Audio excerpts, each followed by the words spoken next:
নমস্কাৰ। আজিৰে পৰা শাওণ মাহৰ প্ৰথমটো সোমবাৰ আৰম্ভ হ'ল আৰু ভোলে বম চলিলে আজিৰে পৰা। শাওণ মাহত গোটেই মাহটো যদি আপোনালোকে মাছ মাংস নোখোৱাকৈ থাকে বহুতেই ভাল, পাৰিলে নোখোৱাকৈ থাকিব লাগে।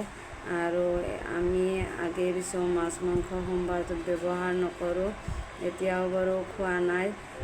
যিমান পাৰোঁ চেষ্টা কৰিছোঁ, কিন্তু ল'ৰাৰ স্কুল নাই যিহেতু ভাল সোমবাৰ কেইটা পালন কৰিব পাৰিম, কিন্তু স্কুল খুলিলে অসুবিধা হয়, কিবা কিবি বনাই দিব লগা হয়। চাইছোঁ কিয় আনিছা এইবিলাক, থৈ অহা যোৱা।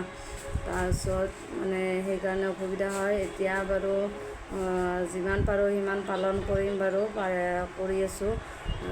আপোনালোকেও চেষ্টা কৰিব, থাকিব পাৰিলে নিজৰ কাৰণে ভাল। আৰু বহুতে সোমবাৰটোত নোখোৱাকৈ থাকে। আৰু যদি আপোনালোকে তেল ব্যৱহাৰ ঘৰত নকৰে আৰু বহুতেই ভাল, তেলটো নোখোৱাকৈ থাকিব পাৰিলে। গতিকে ইমান মাহটো তেল নোখোৱাকৈতো থাকিব নোৱাৰি। ডাঙৰে পাৰিলেও সৰুকতো কিবা কিবি বনাই দিব লগা হয়, সেইকাৰণে তেলটো ব্যৱহাৰ কৰিব লাগিব। আজিলৈ ইমানে। যদি ভিডিঅ'টো ভাল লাগিছে লাইক কৰিব, কমেণ্ট কৰিব আৰু ছাবস্ক্ৰাইব কৰিবলৈ যাতে নাপাহৰে। বাই।